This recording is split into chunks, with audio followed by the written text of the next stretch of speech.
বিশুদ্ধি মার্গ।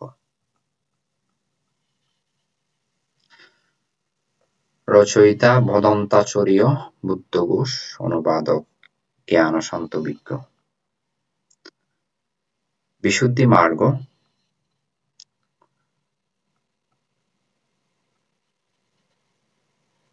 বনবন্তে প্রকাশনী ৮ জানুয়ারি ২০১৭, ২৫৬০ বঙ্গাব্দ, রাজবন বিহার, রাঙামাটি।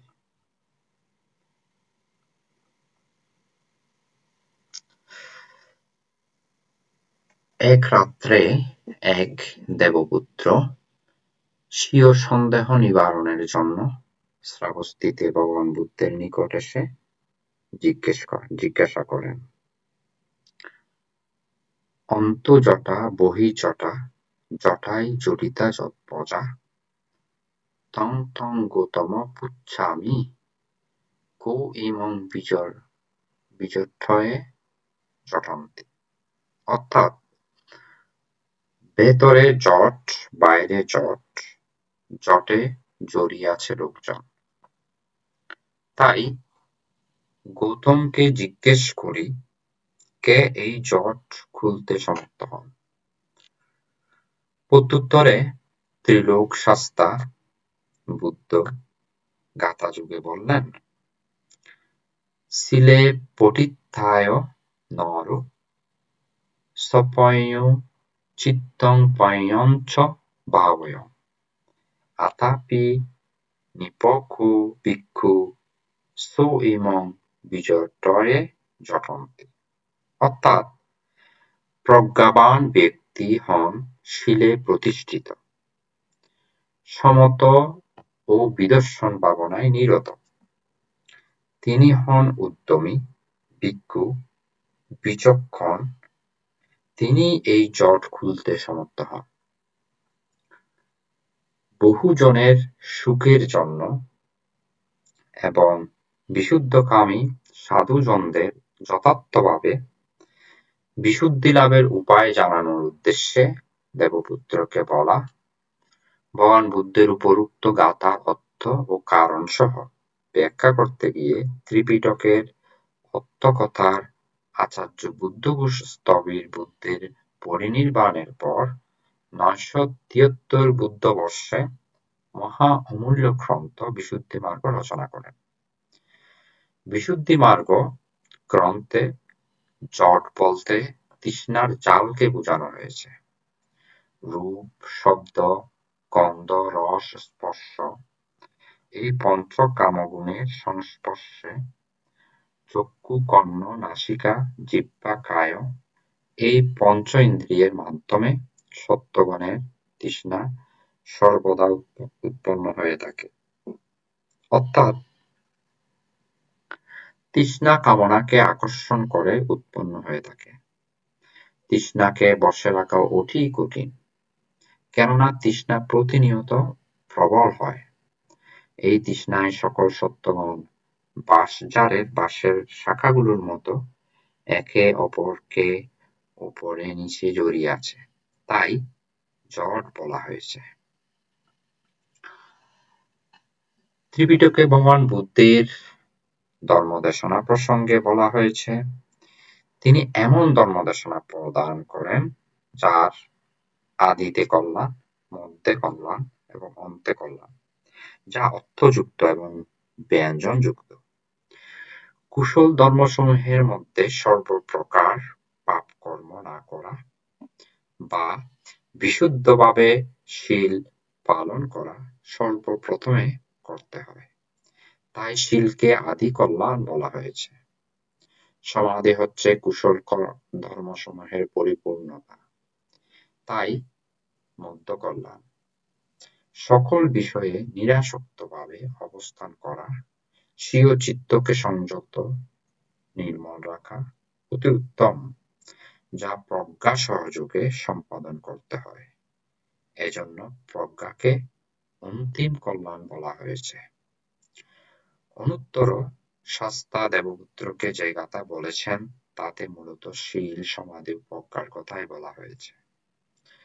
বৌদ্ধ শাস্ত্র মতে নির্বাণই হল বিশুদ্ধি, আর বিশুদ্ধি লাভের জন্য শীল সমাধি প্রজ্ঞাই হল বিশুদ্ধি মার্গ।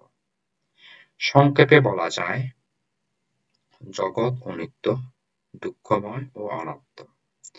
অনিত্যকে অনিত্য রূপে, দুঃখকে দুঃখ রূপে এবং অনাত্মকে অনাত্ম রূপে প্রজ্ঞাযোগে দর্শন করে জাগতিক শোক দুঃখ হতে মুক্তি লাভ, সত্য জ্ঞান অর্জন এবং নির্বাণ সাক্ষাৎকারের জন্য সাধনার পথকেই বিশুদ্ধি মার্গ বলে। মহাকারণিক বুদ্ধ সর্বতোভাবে যা প্রশংসা করে গেছেন, সে শীল সমাধি প্রজ্ঞাকে উপজীব্য করে যে অমূল্য গ্রন্থ বিশুদ্ধি মার্গ আচার্য বুদ্ধ ঘোষস্তবীর রচনা করে গেছেন, সে গ্রন্থের বঙ্গানুবাদ করেছেন শ্রীমৎ জ্ঞানসন্ত ভিক্ষু। এর পূর্বে বিশুদ্ধি মার্গ গ্রন্থটি অনুবাদ করেছেন শ্রমণ পূর্ণানন্দ, বিনয়াচার্য বংশদীপ, দার্শনিক বিশুদ্ধানন্দ, ধর্মকতিক বুদ্ধরক্ষিত এবং সাধক প্রভাতচন্দ্র প্রমুখ। এছাড়াও কক্সবাজার সরকারি কলেজের উপাধ্যক্ষ প্রয়াত অধ্যাপক ডক্টর রেবতপ্রিয় বড়ুয়া বঙ্গানুবাদ করেছেন। নিঃসন্দেহে তাদের সকলের অনুবাদকৃত বিশুদ্ধি মার্গ পাঠ করে বহু লোক নিজের জ্ঞান ভাণ্ডার সমৃদ্ধ করেছেন। মূলত অনুবাদকৃত বিশুদ্ধি মার্গের প্রতিটি বৌদ্ধ সাহিত্যে তথা বাংলা সাহিত্যের ভাণ্ডার অনেক সমৃদ্ধ করেছে। আজকাল বৌদ্ধ শাস্ত্রের পারিভাষিক অনেক শব্দ সাধারণ মানুষের দুর্বোধ্য লাগে। সেই হিসেবে বলা যায়, শ্রীমৎ জ্ঞানসন্ত ভিক্ষু কর্তৃক অনুদিত বিশুদ্ধি মার্গের অন্তত একটি বিশেষত্বই বলা যায়, আধুনিক ভাষায় অনেক সহজ ও সাবলীলভাবে অনুবাদ করেছেন, যা সহজে বোধগম্য হওয়ার কারণে যারা বিশুদ্ধি মার্গ এর আগে পড়তে ভয় পেয়েছেন তাদের পড়তে উৎসাহিত করবে। তাই অনুবাদকের লেখনী কুশলতাকে সাধুবাদ দিতেই হয়।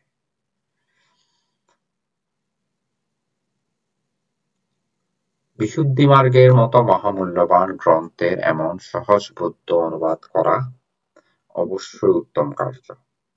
আশা করা যায় বিশুদ্ধিকামী সাধুজন পাঠকরা শ্রীমৎ জ্ঞানসন্ত ভিক্ষু কর্তৃক অনুদিত এই গ্রন্থটি পড়ে শীল সমাধি এবং প্রজ্ঞা আচরণ ও অনুশীলনে অনেক এগিয়ে যাবে। বহুজনের হিত সুখ মঙ্গলার্থে এবং সংসারের শোক দুঃখ থেকে মুক্তি লাভ, সত্য জ্ঞান অর্জন, বিশুদ্ধি প্রাপ্তি ও নির্বাণ সাক্ষাতের জন্য বনভন্তে প্রকাশনী এর পক্ষ হতে সুপ্রসিদ্ধ গ্রন্থ জ্ঞানের খনি এই বিশুদ্ধি মার্গ গ্রন্থটি প্রকাশ করা হল। সকল সত্যগণ সুখী হোক, সর্ব দুঃখ হতে মুক্তি হোক। নিবেদনে বনভন্তে প্রকাশনী, রাজভবন বিহার, রাঙ্গামাটি, 31 মে 2016 ইংরেজি, 2559 বুদ্ধবর্ষ, মঙ্গলবার।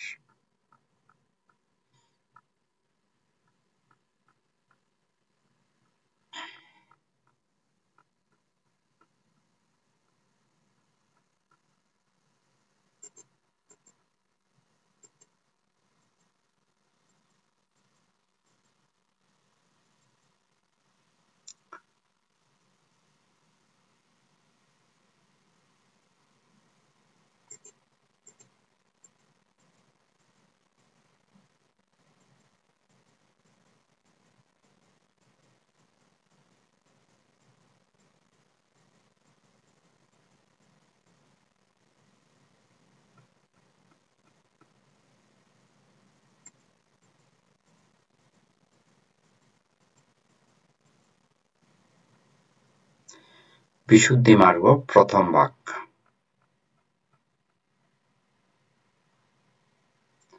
নমো তস্য ভগবতো অরহতো সম্মা সম্বুদ্ধস্য।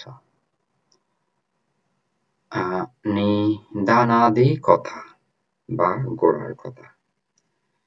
শিলে পঠিত্থয় নর সপয় চিত্তং পয়ং ভাবয়ং আতাপি নিপকো ভিক্ষু সো ইমং বিজটয়ে জঠন্তি জটাসুত্তম। অর্থাৎ প্রজ্ঞাবান ব্যক্তি হন শিলে প্রতিষ্ঠিত, সমত ও বিদর্শন ভাবনায় নিরত। তিনি হন উদ্যমী ভিক্ষু, বিচক্ষণ। তিনি এই জট খুলতে সমর্থ হন। এমনটা বলা হয়েছে, কিন্তু কেন এটা বলা হয়েছে? ভগবান বুদ্ধ যখন শ্রাবস্তিতে বাস করছিলেন, তখন এক রাতে এক দেবপুত্র এসে নিজের সন্দেহ দূর করার জন্য এই প্রশ্ন করেছিল। অন্তর্জটা বহির্জটা জটায় জটিত প্রজা তং তং গুতম পুচ্ছামি কো ইমং বিজট্টয়ে জটন্তি জটাসুত্তম। অর্থাৎ ভেতরে জট, বাইরে জট, জটে জড়িয়ে আছে লোকজন। তাই গৌতমকে জিজ্ঞেস করি, কে এই জট খুলতে সমর্থ হন? এখানে সংক্ষেপে তার মানে হচ্ছে এই, জট মানে হচ্ছে তৃষ্ণার জাল, একত্রে জড়িয়ে থাকে, এই অর্থে জট। রূপ, শব্দ ইত্যাদি বিষয়বস্তুতে এই তৃষ্ণা বারবার উৎপন্ন হয় এবং বাঁশঝাড়ের শাখাগুলোর মতো একে অপরকে উপরে নিচে জড়িয়ে থাকে বলে জট। এটি নিজের প্রয়োজনীয় দ্রব্যাদি এবং অপরের প্রয়োজনীয় দ্রব্যাদিতে উৎপন্ন হয়।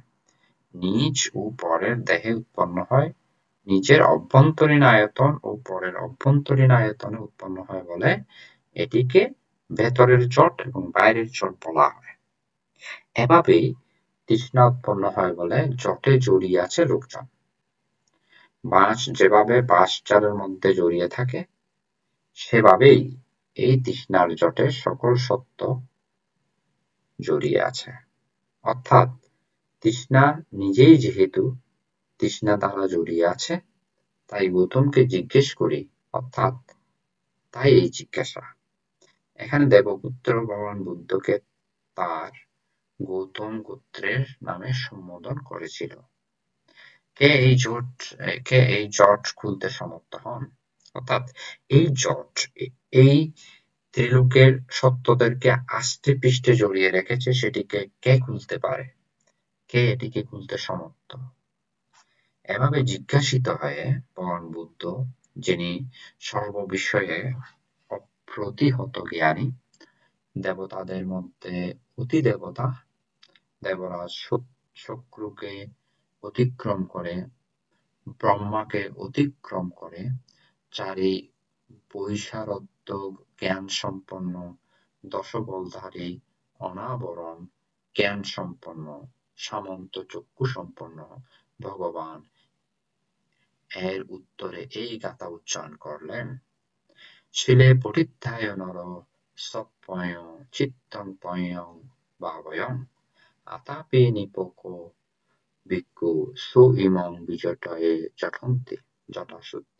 অর্থাৎ প্রজ্ঞাবান ব্যক্তি হন শিলে প্রতিষ্ঠিত, সমত ও বিদর্শন ভাবনায় নিরত। তিনি হন উদ্যমী ভিক্ষু, বিচক্ষণ। তিনি এই জট খুলতে সমর্থ হন। 2. এই মহর্ষি বুদ্ধকথিত গাথায় শীল, সমাধি ও প্রজ্ঞা সংশ্লিষ্ট বিষয়গুলোর যথাযথ অর্থ প্রকাশিত হয়েছে। বুদ্ধের শাসনে সুদুর্লভ প্রবজ্জা লাভ করে শীল, সমাধি ও প্রজ্ঞা সমন্বিত বিশুদ্ধির মার্গকে যথাযথভাবে না জানার কারণে যারা প্রচেষ্টা সত্ত্বেও বিশুদ্ধি প্রাপ্ত হন না, তাদের জন্য আমি মহাবিহারবাসীগণের দেশনা অনুসরণ করে আনন্দদায়ক বিশুদ্ধির মীমাংসাকারী সেই বিশুদ্ধি মার্গ বলব। আমি তা বলছি। বিশুদ্ধকামী সাধুগণ সকলে তা শ্রদ্ধাপূর্বক শ্রবণ করুন। এখানে বিশুদ্ধি বলতে নির্মল, পরম বিশুদ্ধ নির্বাণকে বুঝতে হয়। বিশুদ্ধি মার্গ হচ্ছে সেই বিশুদ্ধির পথ। এটি হচ্ছে সেই বিশুদ্ধির দিকে অগ্রসর হওয়ার উপায়, যাকে মার্গ বা পথ বলা হয়। সেই বিশুদ্ধি মার্গ বলবো কথাটির এটিই অর্থ। কোনো কোনো ক্ষেত্রে বিশুদ্ধির পথটি শুধু বিদর্শনের দৃষ্টিকোণ থেকে বলা হয়েছে, যেমন সকল সংস্কার অনিত্য, যখন সে এটি প্রজ্ঞা দ্বারা দর্শন করে। দুঃখরূপ সংস্কারে তার বিরাগ জন্মে, এটি বিশুদ্ধির পথ। ধর্মপদ 277 নম্বর শ্লোক। আর কোনো কোনো ক্ষেত্রে এটিকে ধ্যান ও প্রজ্ঞার দ্বারা নির্দেশিত হয়েছে, যেমন যার ধ্যান ও প্রজ্ঞা আছে সেই হচ্ছে নির্বাণের কাছাকাছি। ধর্মপদ 372। আবার কোথাও এটিকে কর্ম ও অন্যান্য বিষয়গুলো দ্বারা নির্দেশ করা হয়েছে, যেমন কর্ম, বিদ্যা ও ধর্ম শীল সমৃদ্ধ উত্তম জীবনধারায় মননশীল সত্ত্বরা পরিশুদ্ধ হয়, কোনো বংশ বা ধন দ্বারা নয়। কোথাও আবার শীল এবং অন্যান্য গুণাবলী নিয়ে বলা হয়েছে, যেমন সর্বদা শীল সম্পন্ন, প্রজ্ঞাবান, সুসমাহিত, উদ্যমী, দৃঢ় প্রতিজ্ঞ ব্যক্তি দুস্তর সাগর পাড়ি দিতে সক্ষম হন। কোথাও আবার সতীপট্টানের দৃষ্টিকোণ থেকে বলা হয়েছে, যেমন ভিক্ষুগণ সত্ত্বদের বিশুদ্ধির জন্য, নির্বাণ সাক্ষাতের জন্য এই একটি মাত্র পথ চারিপট্টান। এভাবে সম্যক প্রচেষ্টা ইত্যাদির বেলায় প্রযোজ্য।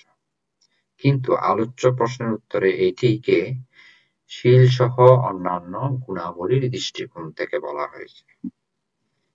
এখানে গাথাটির একটি সংক্ষিপ্ত তত্ত্ব বর্ণনা করা হচ্ছে। শীলে প্রতিষ্ঠিত মানে হচ্ছে শীলের উপর দাঁড়িয়ে থাকা। যে ব্যক্তি প্রকৃতভাবে শীল পরিপূরণ করতে পারে সে ব্যক্তি শীলের উপর দাঁড়িয়ে থাকে।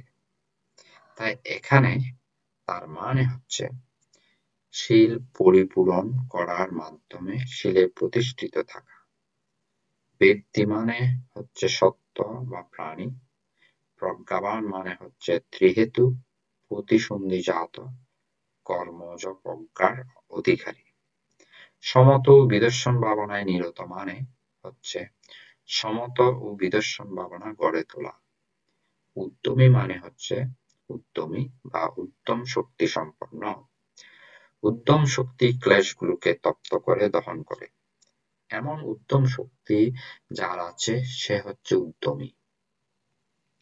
বিচক্ষণ মানে হচ্ছে যার প্রজ্ঞা আছে। এখানে প্রজ্ঞা বলতে অপরিহার্য প্রজ্ঞাকে বুঝতে হবে। এই গাথায় প্রজ্ঞার কথা এসেছে 3 বার। প্রথমবারে জাতি প্রজ্ঞা বা জন্মগত প্রজ্ঞা, দ্বিতীয়বারে বিদর্শন প্রজ্ঞা বা এবং তৃতীয়বারে অপরিহার্য প্রজ্ঞা।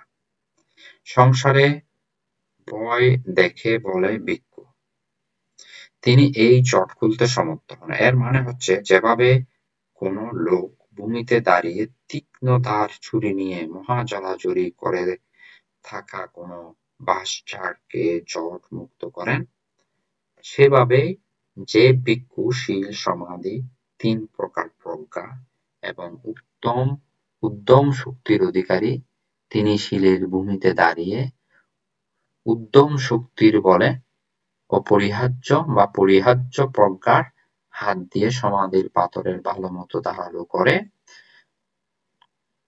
তোলা বিদর্শন প্রজ্ঞার ছুরির মাধ্যমেই এই সকল তৃষ্ণার জট জ্বালাতে পারেন, কেটে ফেলতে পারেন এবং বিনাশ করে দিতে পারেন। মার্গক্ষণেই তার তৃষ্ণার জট ছিন্ন হয়ে যায়, আর ফলক্ষণে তিনি তৃষ্ণার জট ছিন্ন করে দেবলোক সহ সকল লোকে অগ্রদাক্ষিণীয় বা পূজার জন্য অগ্রগণ্য হয়ে থাকেন।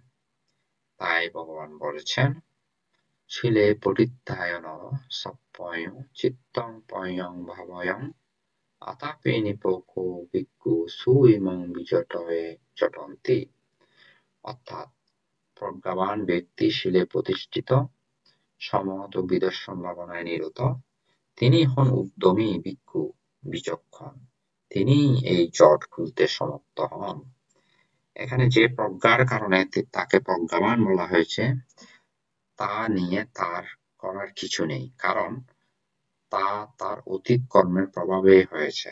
কিন্তু উদ্যমী এবং বিচক্ষণ মানে হচ্ছে এখানে যেরূপ উদ্যমী হওয়ার কথা বলা হয়েছে সেভাবে অধ্যবসায়ী হয়ে সেভাবে বারবার চেষ্টা করে এবং মনোযোগী হয়ে শীলে প্রতিষ্ঠিত হয়ে সমাধি ও প্রজ্ঞার ভিত্তিতে তার সমত ও বিদর্শনকে গড়ে তোলা উচিত। এভাবে ভগবান এখানে শীল সমাধি প্রজ্ঞাকে প্রদান করে বিশুদ্ধির পথকে দেখিয়ে দিয়েছেন।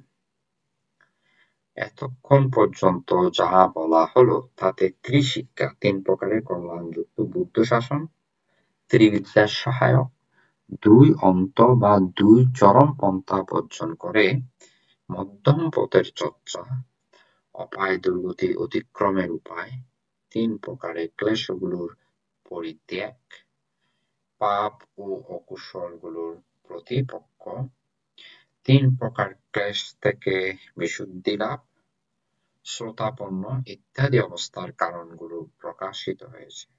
কিভাবে? এখানে শীলের মাধ্যমে অধিশীল বা উচ্চতর শীল শিক্ষা প্রকাশিত হয়েছে। সমাধির মাধ্যমে অধিচিত্ত বা উচ্চতর চিত্ত প্রকাশিত হয়েছে।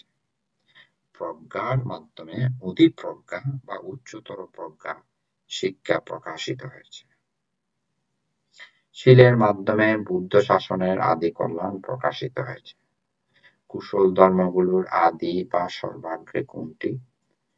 সুবিশুদ্ধ শীল এবং সব ধরনের পাপ কাজ না করা। এই উক্তিগুলো থেকে দেখা যায় যে বুদ্ধ শাসনের আদি হচ্ছে শীল, আর এটি কল্যাণ, কেননা তা অনুশোচনাহীনতা ইত্যাদি গুণাবলী আনয়ন করে। সমাধির মাধ্যমে মধ্য কল্যাণ প্রকাশিত হয়েছে। কুশল ধর্মের পরিপূর্ণতা, এ জাতীয় উক্তিগুলো থেকে দেখা যায় সমাধি হচ্ছে শাসনের মধ্যবর্তী, আর এটি কল্যাণও বটে, কেননা এটি নানাবিধ অলৌকিক শক্তি আনয়ন করে। প্রজ্ঞার মাধ্যমে শাসনের অন্তিম কল্যাণ প্রকাশিত হয়েছে। নিজের মনকে পরিষ্কার করা, এই হচ্ছে বুদ্ধদের অনুশাসন। এই উক্তি থেকে দেখা যায় প্রজ্ঞা উৎকৃষ্টতর, আর তাই এটি হচ্ছে শাসনের অন্তিম বা সমাপ্তি, আর এটি কল্যাণও বটে, কেননা এটি মনজ্ঞ এবং অমনজ্ঞ বিষয়াদিতে নিরাসক্ত ভাব আনয়ন করে। আর তাই বলা হয়েছে, নিরেট পাথর যেমন বাতাসের তোড়ে প্রকম্পিত হয় না, পণ্ডিত ব্যক্তি তেমনি নিন্দা প্রশংসায় বিচলিত হন না। ধর্মপদ 81। একইভাবে শীলের মাধ্যমে ত্রিবিদ্যার জন্য সহায়ক গুণাবলী প্রকাশিত হয়। শীল সম্পত্তিকে ভিত্তি করে ত্রিবিদ্যা লাভ হয়, এর বেশি লাভ হয় না। সমাধির মাধ্যমে 6 অভিজ্ঞার জন্য সহায়ক গুণাবলী প্রকাশিত হয়। সমাধির সম্পদকে ভিত্তি করে 6 অভিজ্ঞা লাভ হয়, এর বেশি হয় না। প্রজ্ঞার মাধ্যমে বহুবিধ প্রতিসংবিদার জন্য সহায়ক গুণাবলী প্রকাশিত হয়। প্রজ্ঞা সম্পত্তিকে ভিত্তি করে 4 প্রতিসংবিদা লাভ হয়, অন্য কারণে নয়। এছাড়াও শীলের দ্বারা কামসুখ লিকানুযোগ বা কামসুখ ভোগ নামক চরম পন্থা বর্জন প্রকাশিত হয়ে থাকে। সমাধির দ্বারা অত্তকিলমতানুযোগ বা আত্মপীড়ন নামক চরম পন্থাকে বর্জন প্রকাশিত হয়ে থাকে। প্রজ্ঞার দ্বারা মধ্যম পন্থার চর্চা প্রকাশিত হয়ে থাকে। একইভাবে শীলের দ্বারা অপায় অতিক্রমের উপায় প্রকাশিত হয়। সমাধির দ্বারা কামধাতু অতিক্রমের উপায় প্রকাশিত হয়। প্রজ্ঞার দ্বারা সকল ভব অতিক্রমের উপায় প্রকাশিত হয়। আবার শীলের দ্বারা আংশিকভাবে ক্লেশ পরিত্যাগ প্রকাশিত হয়ে থাকে। সমাধির দ্বারা সাময়িক দমনের মাধ্যমে ক্লেশ পরিত্যাগ প্রকাশিত হয়ে থাকে। প্রজ্ঞার দ্বারা সমূলে ধ্বংসের মাধ্যমে ক্লেশ পরিত্যাগ প্রকাশিত হয়ে থাকে। একইভাবে শীলের দ্বারা ব্যতিক্রম ক্লেশগুলো প্রতিপক্ষ প্রকাশিত হয়ে থাকে। সমাধির দ্বারা আবার জেগে ওঠা ক্লেশগুলোর প্রতিপক্ষ প্রকাশিত হয়ে থাকে। প্রজ্ঞার দ্বারা সুপ্ত ক্লেশগুলো প্রতিপক্ষ প্রকাশিত হয়ে থাকে। আবার শীলের মাধ্যমে দুশ্চরিত্রতাজনিত ক্লেশের বিশোধন প্রকাশিত হয়ে থাকে। সমাধির মাধ্যমে তৃষ্ণাজনিত ক্লেশের বিশোধন প্রকাশিত হয়ে থাকে। প্রজ্ঞার মাধ্যমে দৃষ্টিজনিত ক্লেশের বিশোধন প্রকাশিত হয়ে থাকে। একইভাবে শীলের মাধ্যমে শ্রোতাপন্ন ও স্বীকৃতাগামী অবস্থার কারণে প্রকাশিত হয়ে থাকে। সমাধির মাধ্যমে অনাগামী অবস্থার কারণ প্রকাশিত হয়ে থাকে। প্রজ্ঞার মাধ্যমে অরহত অবস্থার কারণ প্রকাশিত হয়ে থাকে। শ্রোতাপন্নকে শীল পরিপূরণকারী বলা হয়। সেরূপ বলা হয় স্বীকৃতাগামীকেও। অনাগামীকে সমাধি পরিপূরণকারী বলা হয়। অরহতকে প্রজ্ঞা পরিপূরণকারী বলা হয়। এভাবেই এতক্ষণ পর্যন্ত তিনটা করে এই 9টি গুণ, যেমন ত্রিশিক্ষা, ত্রিবিধ কল্যাণ শাসন, ত্রিবিদ্যার সহায়ক, 2 চরম পন্থা বর্জন করে মধ্যম পন্থার চর্চা, অপায় অতিক্রমের উপায়, 3 প্রকারের ক্লেশ পরিত্যাগ, ব্যতিক্রম ইত্যাদি ক্লেশগুলোর প্রতিপক্ষ, ক্লেশগুলোর বিশোধন, শ্রোতাপন্ন ইত্যাদির অবস্থার কারণ প্রকাশিত হয়েছে। সো আজকে হচ্ছে প্রথম পর্ব। এই পর্বে আমরা প্রথম ভাগের প্রথম অংশটি কিছু অংশ আমরা এখানে প্রকাশ করলাম। সো এখানে 59 পেজ বা 59 পেজ পর্যন্ত আমরা কভার করলাম। ধারাবাহিকভাবে বাদবাকি বইয়ের অংশগুলো আমরা প্রকাশ করব অডিও আকারে। আর নেক্সট আমাদের ভিডিওতে থাকবে শীল ও নির্দেশ, শীলের স্বরূপ এবং এ বিষয়ে বিস্তারিত। এই ভিডিওর যে প্রথম এবং প্রধান লক্ষ্য সেটি হলো যে সাংসারিক জীবনে আমাদের মন চঞ্চল থাকে, আমাদের মনকে স্থির করার জন্য এবং পৃথিবীময়, বাংলাদেশ সহ পৃথিবীময় যে চরম অশান্তি বিরাজমান, খবর নিউজ এগুলো খুললে যে অশান্তিময় খবরগুলো আমরা সবসময় পাই, এইগুলো থেকে নিজেকে নিরত রেখে নিজেদের মনকে শান্ত সমাহিত করার জন্য বুদ্ধের বাণীগুলো পড়া অথবা শোনা আমি জরুরি মনে করি। এগুলো শোনার মাধ্যমে মনে সত্যি শান্তি আসে। সবাইকে ধন্যবাদ। পরবর্তী ভিডিওতে সাথে থাকবেন।